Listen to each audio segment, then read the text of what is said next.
Sales is one of the most emotionally exposed roles in business, and yet most of what we hear about it is tactical. Scripts, strategies, closing techniques.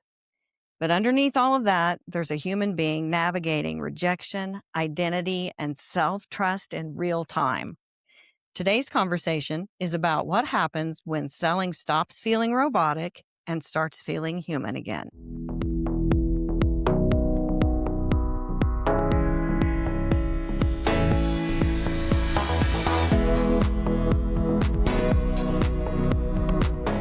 Welcome to Deals with Heels. I'm Debra, your host.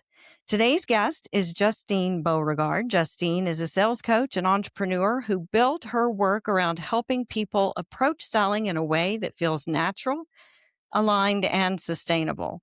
Her perspective comes from firsthand experience, starting in high-pressure, script-driven sales environments and ultimately redefining what selling could feel like. She's also the host of Why You Hate Sales podcast, where she explores the realities behind how we think about and experience selling. Justine, welcome to the show. Thank you. It's a pleasure to be here. I'm excited. I remember when I booked you because I thought she and we are like-minded. We are going to get along great. Exactly. So I was like, I can't wait to have her on the show. And it took me a little bit to get you on, but I'm so happy that I did. And I want to start out by talking about the emotional cost of your early sales experience. You described your early sales experience similar to mine is robotic and kind of manipulative and exhausting. And they teach you all of those things that we all learned when we started selling, and what that was doing to you emotionally over time to live in that environment and to your performance. Yeah. Well, I took my first sales job because I was broke and I already had 4 other jobs. So if you can imagine this, I had 5 jobs at one time. And this sales job was the one where I asked around and I just said, where can I make the most amount of money in the shortest period of time? And everybody said, commission sales work is what you want to do because it's uncapped. Most places, all you have to do is show up and just, you're great at selling naturally. So you're just going to thrive and do a great job. Totally not the case. Felt like I was bait and switch there a little bit because when I got into the room, they put this piece of paper in front of me and said, okay, read off this piece of paper. You have to say these exact words in this exact way. And then I had one of those headsets because this was back in the early 2000s where we had to put our headsets on that were plugged into an automated system and it just kept calling. Oh. And it was interesting because a lot of people, the experience was I was just getting no's. I was begging for a no because I was getting ghosted. I was just getting voicemail after voicemail and not able to talk to anybody. And when I finally did get somebody, they could tell within 3 seconds that I was a salesperson and they would just hang up on me. They wouldn't even engage with me. So, they say sales isn't personal, business isn't personal. That's bullshit. I don't know if I can swear on this show, but Of course you can. It's so personal and you feel it. And I say all the time, sales skills are people skills. And when you show up to a conversation being told essentially, subconsciously, you're not enough as you are. We don't trust you to do this. You have to do it our way, and our way is the best way. And then you execute that way to the best of your ability and you fail over and over again. It's like not enoughness on not enoughness on not enoughness all day long. And I just thought to myself, this is the worst job I've ever had. I'm not going to hack it. I'm going to have to quit. I'm not going to be able to make the money everyone talked about. And it wasn't until I was given an opportunity, when my supervisor left me alone in the room to handle conversations in the way that I wanted to, that I actually started getting results, that I started feeling incredible, that I looked forward to my shifts because I'm like, every person I talk to gives me double what I ask them for. And I love how I'm feeling. And I don't know why more people don't do that. So there's a lot of emotional baggage that comes with selling and how you show up and how you feel. And when you go into a job feeling like crap, you don't sell well and you don't want to continue to go back. So how is that supposed to work long term? And that mindset of it, like that repetition changes your mindset about things. I had kind of an opposite experience. Got my first sales job when I was in college in like 87, 88. And my roommate, one of our roommates, he was the telemarketing supervisor for the OSU Foundation. So I went to Oklahoma State University and we were like, oh, we're going to go work for Dan. I'm going to work for my roommate. And I hadn't had like regular sales before. I was working as a waitress and working long hours doing that and other jobs. And so that was my first one. And because we were calling people that went to OSU, it was a friendlier conversation to even start with. It was pretty warmed up for us, although people still hung up on us. Yeah. And they had a script because some people really wanted that. They felt insecure about what to say.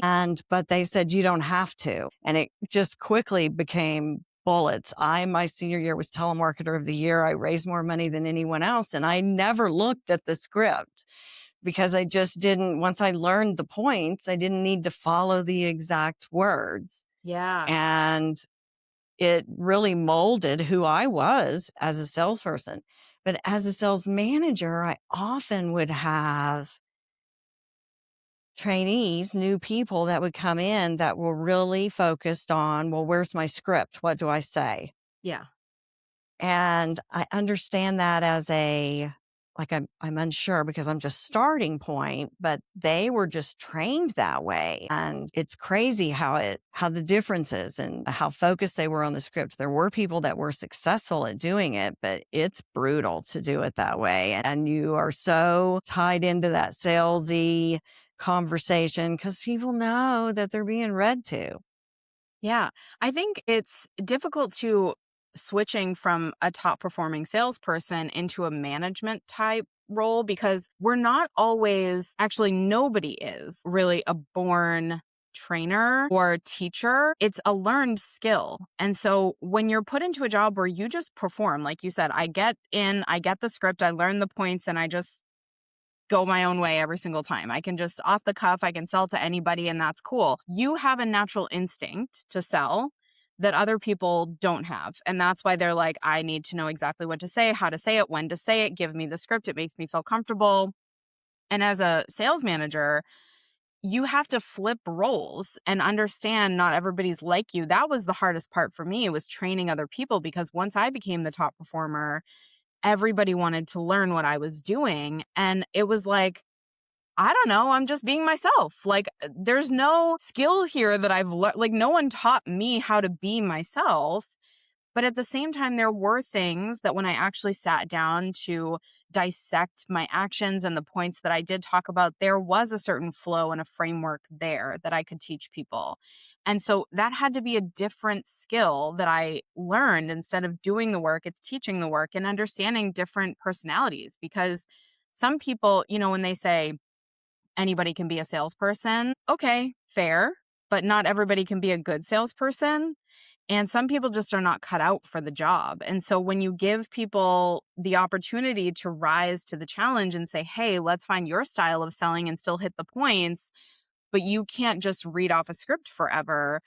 Those It people, doesn't work that. If it were that easy, everyone would be a salesperson because they could right. just sit and read it and it would be great. Yeah. It's kind of like raising kids. I raised 5 kids and they were all motivated by different things. A lot Yes. of my work is in the buying personality side of marketing, and that dives into, I have found one of the biggest things that are a benefit and a struggle for people is emotional regulation. And when you aren't able to control how you feel about being rejected or hung up on 5 million times a day, when you have that kind of emotional balance, it makes, but you still can have those days that are really heavy. You often talk about how you find sales joyful. I do too. I like connecting with people, but in real life, it can still bring you down on heavy days or somebody will just get to you. Have you found that to be true also? Of course, everybody has down days. I think what's important, though, is pattern recognition, which is also a sales skill. But when you apply it to yourself, like noticing, when do I have down days? What types of conversations am I having? What types of leads am I talking to? What types of questions am I being asked? Or am I asking other people? And starting to notice those triggers for yourself so that you don't continuously have bad days is really important, because where I find a lot of joy, I'm a natural problem solver. Like, my zone of genius is solving problems. And so every time I'm given a situation, I'm always looking for, how do I level up? What's the problem here? How do we solve it? I'm never presenting myself or others with problems. I'm presenting opportunities or suggestions or feedback. And so a lot of the time we can get very caught up in those emotional dysregulation type situations, not pausing to think, why is this happening? What could I be doing differently? Is there anything I could change? What do I control here? Those types of questions, to really sit with yourself and think, where can I take ownership of this or find a path forward that's going to feel better? I think we need to be more proactive there and really check in with our own selves about what's not feeling right, what we want it to feel like, which almost nobody spends time dreaming about, and then what needs to shift, like what's that delta. There's a guy who talks about happiness, and I love his definition of happiness. He's been on Diary of a CEO and all these different podcasts, and he says happiness is the delta between expectations and reality. That's a That's it. fact. If you expect it to rain and it rains, you're not unhappy. If you expect it to be sunny and it rains, you're unhappy. And so be really mindful of what your expectation is and what the reality is and what you control within that delta. I think that's really helpful. I find it really helpful for that as well. I do a lot of self-talk. If I start feeling a way, oftentimes for me, the feeling isn't from the current situation, right? If somebody doesn't do business with you or a client cycles out, all clients are cycle. That doesn't really have anything to do with me, and I know, but it's making me like lose, and I'm dropping into a fight or flight where my subconscious is making me feel about it. And so I often just check myself. I may not like it when other people do it, but I will check myself. Debra, why are you really feeling this way? You know that this isn't, personal, all of those things. So that's really great insight. I do it kind of naturally now, but I had to learn how to do that and Hmm. figure out when I was really feeling that way and when I wasn't. And that mindset shift is so important to be able to do it. I think what you're talking about too is a lack of context. A lot of people are afraid to ask the questions. And so when someone doesn't re-sign with us, or when someone chooses another vendor or someone else to go with, the question is always, why not me? Instead of, why them?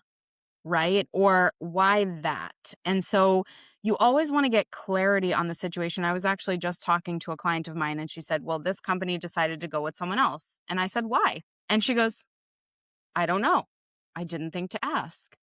I'm like, that's really important, right? We need to be curious, because maybe it was their cousin's neighbor and there was no way you were going to win that job no matter what you did, because there was a little bit of nepotism going on there. Or maybe it was because they were just looking for the cheapest provider possible and they didn't care about quality. And now that's something you should probably consider adding to your intake form and your pre-qualification questions, and also considering where that's brought up in the conversation and how you talk about it. So even just restructuring her process to say, instead of providing them this full quote that takes you 45 minutes to produce this really beautiful deck and provide it to their leadership team, take 5 minutes and say, here's what I'm able to offer. This sounds like what you're looking for, based on all of the questions we've talked about. The budget ranges from this to this. Does that even sound like something that you would be okay with? Or does that sound like something in the realm of possibility here, to continue the conversation? Now you've spent 10 minutes with somebody, asking some discovery questions, giving them an estimate, something high level. And then when they say, yeah, we think, or that might be a little bit of a stretch, now you have an opportunity to bring the conversation where it needs to be before you start investing an hour, 2 hours on conversations, follow-up proposals, all of these different elements that you probably could have just saved that time and spent it on someone who was more qualified or someone who was more suited to work with you based on what they were looking for. That's perfect. I also often will tell my clients to rejoice in that rejection. Get it as quick as you can Yeah. before you spend a ton of time with a thinker thinking you're going to close them, and you're never going to close them the first time. Not Yeah. ever. They're thinkers. They need a lot of information. You will think that deal is long dead, and they will either come back to you and be ready, or the next person that presents to them will get and benefit from your sales call and the stuff you've sent, because So true. they're going to take that time. So have that conversation and connect, so that at least, the very minimum, if you connect with them, you might get a referral from them. So keeping the connection going and understanding why is so important.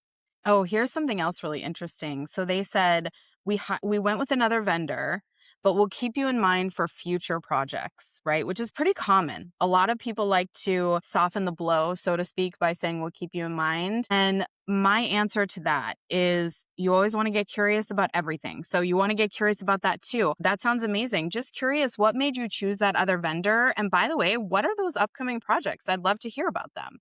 So now you have timelines. Now you have details. Now you know what their selection criteria looks like because they're telling you why they went with the other person. So if it's something you can influence later, you've got that in your back pocket. So sometimes it's just we didn't need the full suite of services this time, or we were looking for someone more local.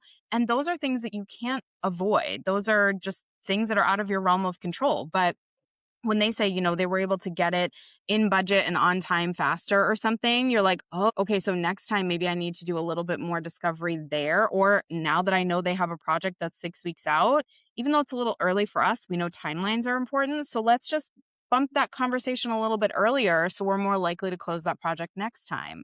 So there's so many opportunities that we shy Everyone, away from. they're so afraid of Yeah, hearing the answer. right. So, because of that rejection, I think that's like fear of loss, maybe some scarcity mindset. But I wanted to delve into something that I call rejection grief. Mm, Because when you've worked hard, spent a lot of time and invested in getting to know and connecting with somebody, and you get that proposal that you worked hard on and made it perfect, and you have this built up in your mind what it would be like to have them as a client, similarly to a relationship or a friend or whatever that is. And when you don't get it, there's yeah. a feeling of loss, and people say, well, that rejection sucks because you invested that much in it Mm. and you had that outcome expectation. I think it's a form of grief because it's an empty space because you created this spot for that client to be. Have you ever thought about that? I've never thought about it that way, but I think it's beautiful and it makes perfect sense. I mean, we have it in our mind that this person is a great fit. I have something that they need. They reached out or whatever that circumstance was that led to you having a conversation. So there was some interest there. And where I think a lot of people, they try to either rush through the grief, like on to the next one, and have this, I don't know, ego at play that steps in to try to protect them, and they don't learn anything from it. So it continues to happen over and over and over again. We've all seen that, right? Yes. Or you have the people that really sit in their grief and they will spend a lot of time just like mourning that loss and feeling that pain and putting that into other conversations, whether it's knowingly or unknowingly, that ends up impacting. There's a lot of confirmation bias going on. Like, I'm not that good. And this person said no. And then the next person said no. And that's just reinforcing the proof that I'm not good. And it's this never ending cycle of despair versus there needs to be, part of selling is having processes. And I think it's a really great idea, the way that you've just framed that as like, this is the process of grief. Go find your way of coping and going through those stages of grief however you need to. Maybe you are someone who's a little bit more emotionally regulated like you and I, and we Hmm. can just kind of put together put the dots together, figure out where the missing step was and move on with our lives. But sometimes, and it's totally okay and acceptable, like let's give permission to letting it breathe for a second. Whenever we have a loss of a person that we love, we're not expected to just bury them and be like, well, they're dead, on to the next thing. You need a minute.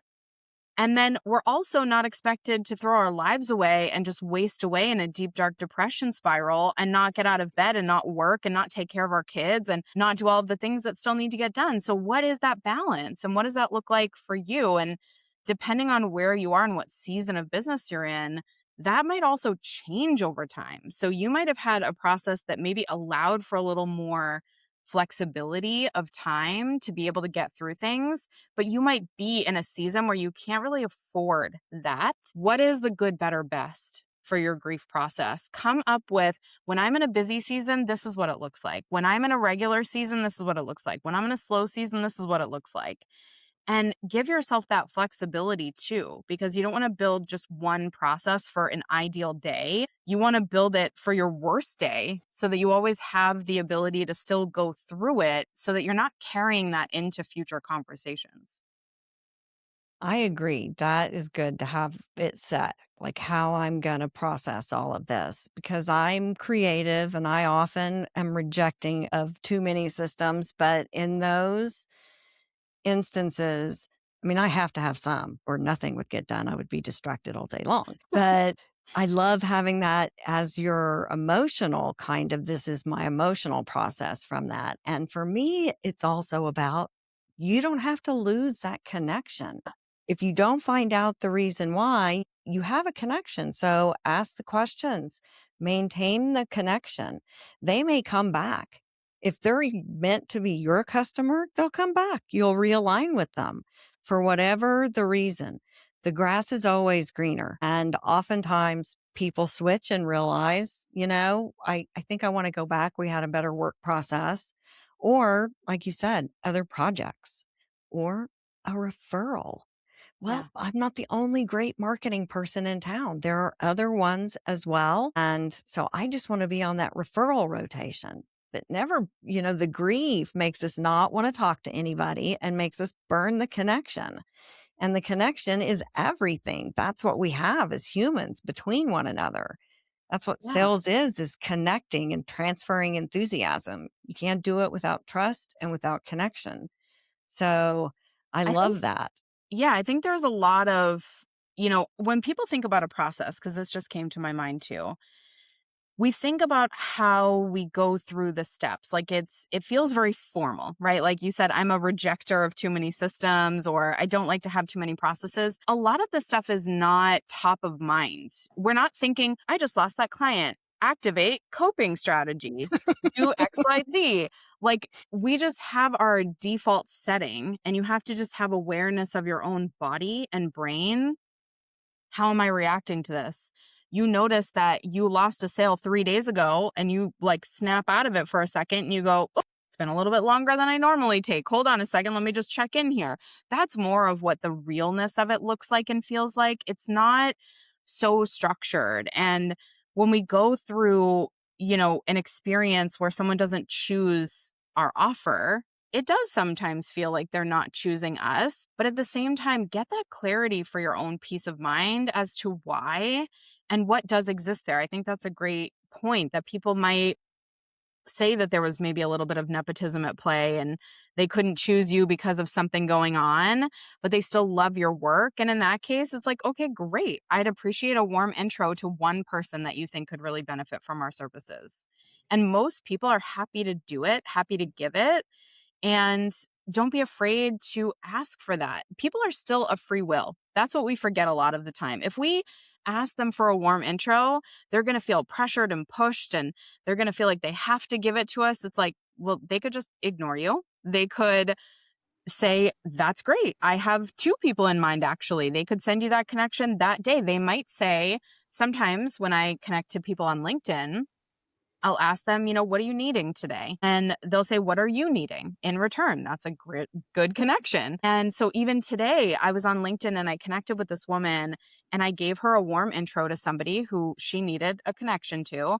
And then she said, thank you so much. I already made the connection right away. What can I do for you? And I said, I'm looking for this. And I told her exactly what I needed. And she said, I will definitely keep that in mind as I keep networking. Nobody comes to mind right in this second, but I will definitely keep that top of mind. And so that's all I need is just the commitment that this door is still open instead of that's not something I can give you. And also don't be afraid to shut the door yourself. Like when someone's looking for a service you don't provide, instead of trying to do everything bespoke, giving everybody exactly what they want, or bending over backwards, just being like, yeah, that's not in our scope of services, but we have somebody in our network who can be good for that if you notice that it comes up often, or, that's not something we can provide today, but if that's really important to you and it's something we develop in the future, we'll definitely keep in touch with you, and for now, here's what we can offer.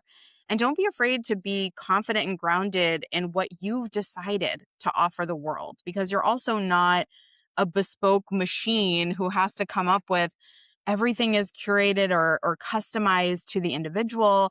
And we just want to bid on every single job and try to get it. We want to really stand in our power and our authority and what we're known for and own that excellence instead of we could do a mediocre job here and try to get it done just to bring some dollars in the door. That's a tough road to go down. That's a tough role to play. It is, and I think people get stuck in it, and it's a form of scarcity mindset. If I don't, I need to get this business. I need that commission. I need that new client. And you get from there, every time you pop out of your container and you do things that you wouldn't normally do at your company and brand, Right. whether that's lower your price or I don't normally build websites, but I'm going to build this one because I really would need to add a client. And it's not my expertise. So many, especially in marketing, find it because they want that business. They don't understand how important collaboration is. Yes. I don't make content anymore. I Mm. only do the strategy. And there's so many great content creators out there that it's easy for me to collaborate with someone and they can incorporate sales strategy in their marketing that they Yep. can't do now, and it helps them retain clients too. Because I can make I'm perfectly capable of making content. That's not where I best serve and where my true expertise is. And there's so many people that it is. So that, man, half a piece of a small pie is not as big as a small piece of a huge pie. Yeah. Did I say that backwards? I think I did. I think I get what you're trying to say. I feel like curiosity is super important here too. It is. So this is a skill of, I call it the web of curiosity. Notice how many times a day, just write down. I've had clients do this before. Have a piece of paper in front of you. I always have a little stack of like old, I have this like rip off 1-a-day calendar with Bob Ross paintings on the back of it. So just to give you a little insight into who I am.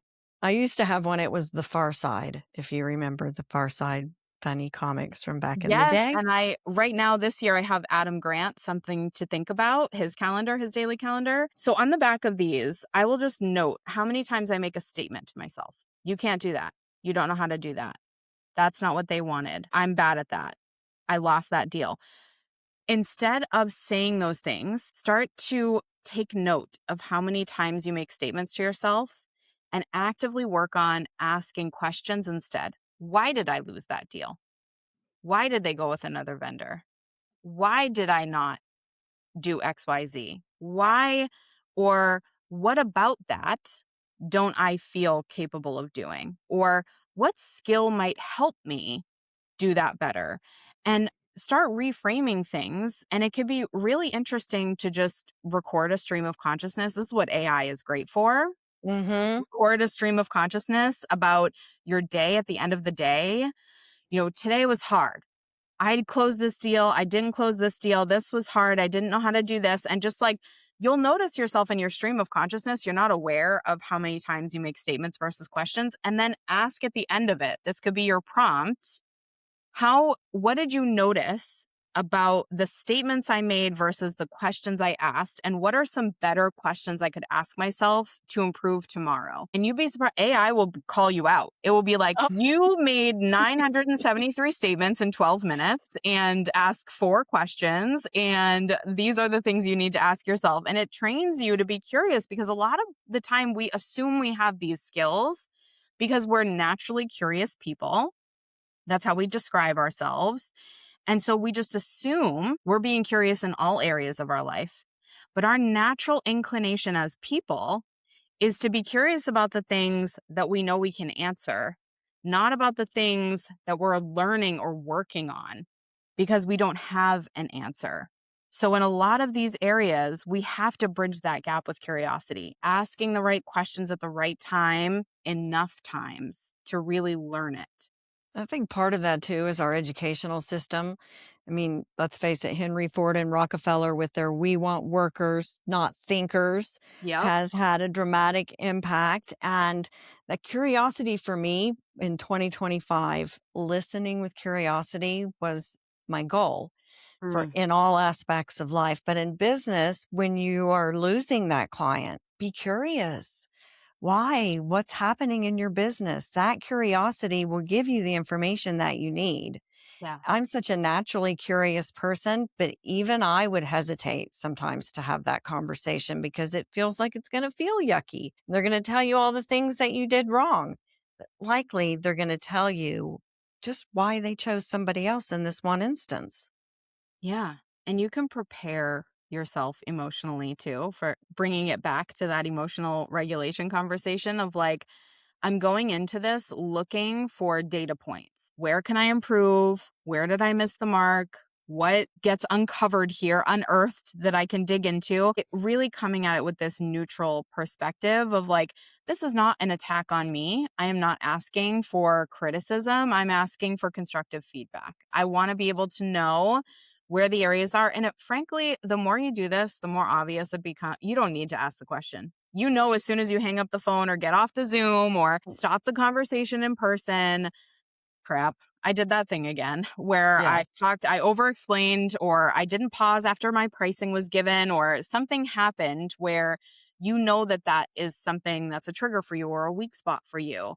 And you can instantly tell. And we can all beat ourselves up about that. Or we can get curious again on top of it and just be like, why do I think I did that time? Maybe there was a little bit more of an emotional charge to that sale because it was somebody you really wanted to work with or you were excited about.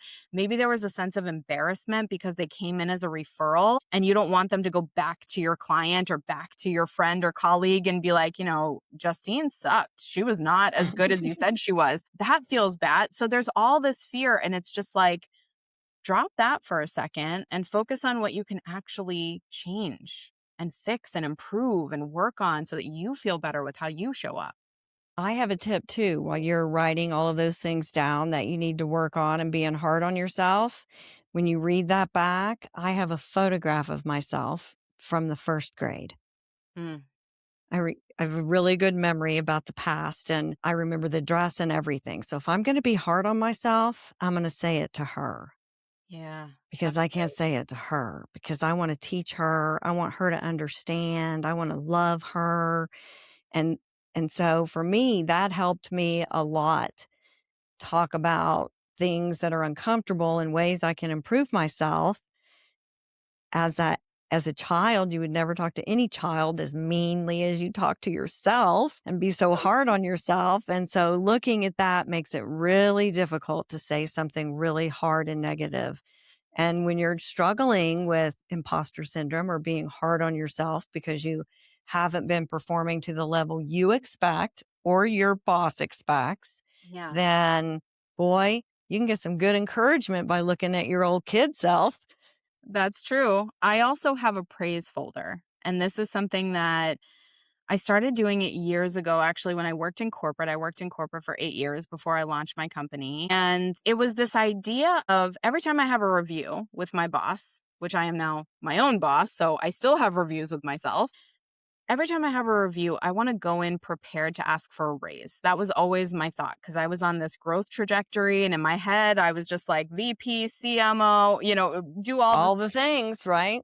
yeah, I was on this growth pathway. And I would gather all of this great, data and info of, screenshots of emails that people would say, you did a great job with this, or timelines where I was ahead of schedule by days or weeks, and grab and compile all of these things. And then when I got into my own business, the first year was so hard. I just remember working 80 hours a week, working nights, weekends. I had a newborn. It was like the worst possible time to start a business, but the best possible time because you had to figure it all out. I was in this season of newness. And one day, my mom actually said to me, remember your praise folder from work? Why don't you do that for yourself in your business? And I said, that's a great idea. So I went back and I grabbed screenshots of testimonials and nice things people had said and emails or voice notes. And I started putting them all in a folder.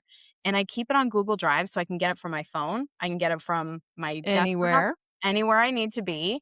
And when you're feeling down on yourself, maybe before you ask for feedback or go through that curiosity exercise, just remember what you're great at, what people love you for, that you are exceptional at what you do, that this is not one moment that defines you. It's your life is made up of a collection of moments and you get to choose what to focus on. So when you go into a conversation where you're asking for feedback, don't go into it when you're already feeling bad about yourself. Look at the praise folder, get the evidence that you are good at what you do, and then go and ask for the feedback from a place of, and I want to make sure it stays that way. That's really helpful. That's a great tip too. I love all of the things that we've talked about. We're getting close to the end of time. And I think you and I could probably have one of those long 3-hour long podcasts just talking about sales. We haven't even talked about any funny stories or any of those things. And they're all out there too. But before we step away, for someone who's listening who still feels heaviness or resistance, what's one shift to help them move out of it right then? It's so dependent on the person. As a trained salesperson, I'm always looking for like the context of what that situation has in it to be able to give I always want my feedback and everything that I do to be very specific to the person, but in a broad scope, in a broad way of thinking about it. It would just be approach with kindness, right? To yourself, to your client, to your prospective client. You just really want to be thinking about being fair to everybody, like what your definition of, like I'm showing up to this conversation as kind and as fair as I could possibly be to myself, to my skills, to my expertise, to the experience I would like to have as well for them and what I want them to experience or what I envision they might want to experience for themselves. There's this rule, the golden rule, treat others the way you want to be treated. I believe in the platinum rule, which is treat others the way they want to be treated. And in order to do that, you need to know how they want to be treated. So you want to be grabbing that context early and often of what does a good sales conversation look and feel like for both of us. And a lot of the time, what I see is the opposite of what you would think. Even though a lot of people say sales is very like me forward or very ego driven, where it's all about the salesperson pushing their agenda or trying to sell their thing. With the people I work with, it's usually the opposite. You forget about yourself, your experience, how you want to feel, how you want to show up, what makes you feel confident, and you focus on the other person and lose yourself in their demands and their requests and their situation or circumstance. And so being really mindful, how can I show up and grab that context so that they feel good and I feel good? Because at the end of the day, a sale should be a win-win. And you are not pushing anything on anyone. You are advocating for your buyer. And when you have context, that is the main difference. You know what you're advocating for. If I told you, lose weight, you're going to feel better. And that person's like, what? I'm happy in my body. I'm not trying to lose weight. That feels like very pushy of you, right? But if someone said to you, I've been trying to lose weight, what do you recommend? You're like, oh my gosh, you've got to lose the weight. Let me help you. Now it's advocacy. So it's a quick shift, but it's such an important one. It really is. It is about connection. It really is. Yeah. And I'm so grateful to have connected with you Same. and to have you on the show. Tell our audience how they can find out more about you, about your services, and your podcast. Yeah. So if you go to whyouhatesales.com, you can grab all the info on my podcast and the releases. And then if you just go to sellwithjustine.com or Sell with Justine on any major social media platforms, you will find me and all the info about virtual speed networking events that I do every month and different ways you can work with me to improve your sales game. Fantastic. And I will link to all of those things in the show notes. If this conversation resonated with you, if it challenged how you think about selling, rejection, or the patterns shaping how you show up in your business, then my work lives beyond this podcast in your growth. Thank you. I help business owners understand the human side of how they sell, lead, and connect, because when you understand what's happening underneath the behavior, everything changes for your marketing and sales. If you're looking for a place to start, I've created the Human Sales Playbook, a free resource that walks you through how to approach sales in a way that actually feels aligned, grounded, and sustainable. You can find that link in the show notes as well. Justine, thank you so much for coming. I so Thank you so appreciate much, you being Debra. on the show and all of your tips. Until next time, everyone, stand strong in your power, especially when it gets uncomfortable. See you next time. That's it. Okay.